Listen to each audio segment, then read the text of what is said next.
인색한 스크루지 씨는 오랫동안 자신의 돈 외에는 아무것도 사랑하지 않았습니다. 그는 크리스마스와 새해가 다른 사람들에게 가져다 준 기쁨을 이해하지 못했습니다. 따라서 휴가 전날 노인은 아들에게 선물을 사고 싶어하는 조수가 일찍 퇴근하는 것을 거부했습니다. 스크루지 씨는 가족과 함께 크리스마스를 축하하라는 조카의 초대를 거절했고 도움이 필요한 아이들을 돕기 위해 돈을 기부하는 것도 거부했습니다. 노인은 저녁 늦게 사무실을 닫고 집으로 돌아갔다. 그리고 그의 침실에서 이상한 일들이 일어나기 시작했습니다. 어딘가에서 바람이 불고 천둥이 울리고 갑자기 지난 크리스마스에 사망한 동반자의 유령이 그 앞에 나타났습니다.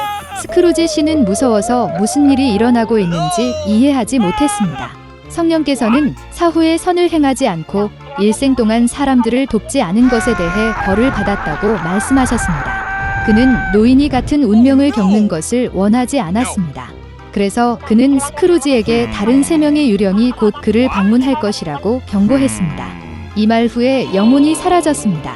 노인은 아무 일도 일어나지 않은 척했다. 그러나 곧 아이의 유령이 그 앞에 나타났습니다. 스크루지는 지난 몇 년간의 정신이었기 때문에 깜짝 놀랐습니다. 마법의 도움으로 유령은 그들을 과거로 옮겼습니다. 노인은 자신이 태어나고 자란 마을의 어린 소년으로 자신을 보았다. 그는 크리스마스 트리를 장식하고 있었고 많은 재미를 보았습니다. 그런 다음 스크루지 씨는 기쁨과 희망으로 가득 찬 자신의 사랑하는 사람에게 청혼하던 날 젊었을 때 자신을 보았습니다. 그 후 노인은 자신이 성숙해지는 것을 보았다. 그의 아내는 울고 있었고 그녀가 그와 헤어지기로 결정했는지 이해할 수 없었습니다. 사실 스크루지는 더 이상 그녀에게 관심을 기울이지 않고 돈에 대해서만 생각했습니다. 노인은 그런 모습을 밖에서 보지 못하고 귀신에게 돌려달라고 부탁했다. 결국 영혼은 사라졌지만 그 자리에 또 다른 유령이 나타났습니다. 그는 크리스마스 이브에 스크루지를 그의 비서 집으로 데려갔습니다. 온 가족이 가난한 식탁에 앉아 있었습니다. 노인은 모두가 그를 미워한다고 확신했지만 그렇지 않다는 것을 확신하게 되었습니다. 보좌관은 스크루지 씨의 건강을 위해 축배를 했고 그의 아내는 매우 기꺼이 축배에 참여했습니다. 그리고 그 노인은 조수의 아들이 아팠다는 것을 알아차렸습니다. 스크루지는 아이를 유감스럽게 생각하고 그의 행동을 부끄럽게 생각했습니다. 그런 다음 유령은 노인을 조카의 집으로 데려갔습니다. 그의 온 가족은 휴일에 만족했습니다. 가장 중요한 것은 스크루지 씨를 위해 테이블에 자리를 남겼다는 것입니다. 노인은 이것을 볼 것으로 예상하지 않았으며 항상 온 가족이 그를 미워한다고 생각했습니다. 결국 유령은 사라졌지만 대신 미래의 정신이 나타났다. 그는 스크루지 씨를 자신의 장례식에 데려왔습니다. 모두가 노인이 마침내 죽었을 때 쉬워졌다고 말했습니다. 그때 그는 평생 동안 아무에게도 좋은 것을 가져다 주지 않았다는 것을 깨달았습니다. 그런 다음 스크루지는 그의 도우미가 아들의 무덤으로 꽃을 옮기는 것을 보았습니다. 노인은 더 이상 그것을 볼 수 없었고 유령에게 그를 다시 데려오라고 요청했습니다. 세 번째 영혼은 사라졌고 스크루지는 집으로 돌아왔습니다. 노인은 마침내 더 나은 쪽으로 변화하기로 결정했습니다. 다행히도 그는 시간이 몇 시간 전으로 거슬러 올라간다는 것을 알았습니다. 스크루지 씨는 1분도 낭비하지 않기로 결정했습니다. 그는 여전히 모든 것을 바꿀 시간이 있었습니다. 노인은 다가오는 크리스마스에 진심으로 기뻐했습니다. 그는 가장 비싸고 가장 뚱뚱한 칠면조를 조수 집으로 보냈습니다. 그런 다음 스크루지는 도우미의 아들에게 선물을 보냈고 자선단체에 막대한 금액을 기부했습니다. 그 후 노인은 조카와 함께 크리스마스를 축하하기 위해 온 가족이 그를 맞이했습니다. 다음날 스크루지의 비서가 일하러 왔을 때 그는 급여를 인상했습니다. 그의 아들에게 노인은 대부가 되었습니다. 스크루지 씨는 그 소년에게 가능한 최선의 치료를 했고 그는 계속해서 건강한 삶을 즐겼습니다. 그 이후로 인색한 노인은 도시에서 가장 친절하고 관대한 사람이 되었으며 보편적인 사랑과 존경을 얻었습니다. 오래전 사막 왕국 아그라 바의 원숭이 아부와 함께 가난한 알라딘이 살았습니다. 살아남기 위해 그는 시장에서 음식을 훔쳐야 했습니다. 그러나 이것에도 불구하고 알라딘은 굶주린 아이들에게 훔친 모든 것을 분배했기 때문에 친절하고 정직했습니다.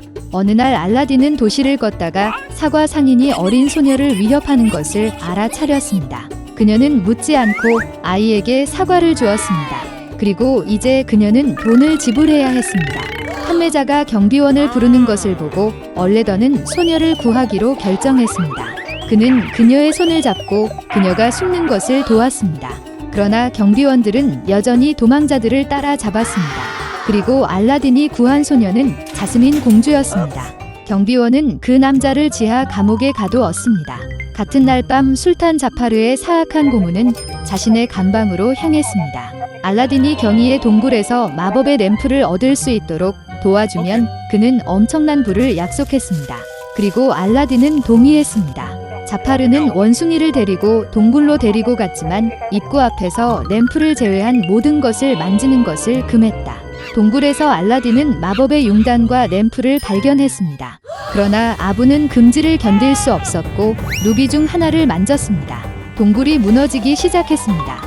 그런 다음 마법의 융단이 그들을 붙잡아 폐허가 된 성터로 날아갔습니다. 알라딘은 오랫동안 불가사의의 동굴에서 가져온 램프를 바라보았다.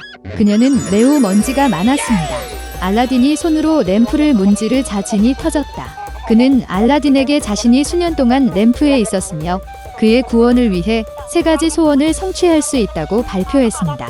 알라딘은 2가지 욕망만을 사용하고 3번째 욕망은 진을 램프에서 영원히 해방시키겠다고 약속했습니다. 별을 보며 알라딘은 공주를 떠올렸다. 그는 제스민과 사랑에 빠졌지만 평범한 도둑은 공주에게 깊은 인상을 줄 수 없었습니다. 그런 다음 알라딘은 왕자가 되려는 첫 소원을 보냈습니다.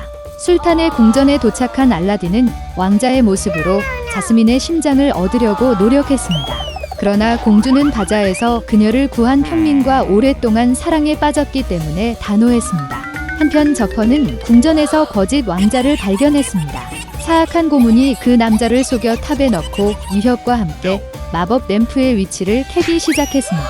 아무 대답도 받지 못한 자파르는 그를 높은 탑에서 바다로 밀어냈다. 갑자기 아부가 양탄자 위에 램프를 들고 날아왔고 알라딘은 그것을 문지르는데 성공했습니다. 그러자 진이 나타나서 구해주어 2번째 소원을 사용했다. 궁전으로 돌아온 알라딘은 술탄에게 저퍼가 왕국을 배신하려는 사악한 마법사라고 말했습니다. 술탄은 그의 고문을 체포했지만 밤에 숨어있는 마법사는 던전에서 나왔습니다. 그는 알라딘의 숙소로 가서 램프를 훔쳐 진의 새로운 소유자가 되었습니다. 저퍼는 술탄이 되려는 첫 번째 소망을 보냈습니다. 그리고 2번째 소망으로 그는 세계에서 가장 강력한 마법사의 힘을 요청했습니다. 그를 받은 저퍼는 원숭이와 함께 그 남자를 얼음 황무지로 마법처럼 옮겼습니다. 그리고 그는 제스민 공주에게 그와 결혼하도록 강요하기로 결정했습니다. 결혼식이 진행되는 동안 마법 융단은 알라딘과 아부가 어디에 있는지 알아내고 성으로 돌려보냈습니다. 저퍼를 본 얼레더는 그를 진 다음으로 2번째 권력이라고 부르며 그를 괴롭히기 시작했습니다. 그러자 화난 자파르는 전능한 지니가 되고 싶은 마지막 소원을 보냈습니다. 지니가 된 저퍼는 갑자기 램프의 노예가 되었습니다. 약해진 그는 알라딘의 복수를 약속했습니다. 그러나 그가 저주를 끝내기 전에 램프가 그를 안으로 끌어들였습니다. 진은 자파르의 등불을 불가사의의 동굴로 옮기고 왕국의 질서를 회복했습니다. 알라딘은 약속을 지키기로 결심했고 램프에서 진을 영원히 해방시키려는 3번째 소원을 보냈습니다. 그리고 알라딘과 자스민이 사랑에 빠진 것을 본 술탄은 결혼을 허용했습니다. 그리고 그들은 그 후로 행복하게 살았고 아그라바 왕국은 수년에 걸쳐 번영했습니다.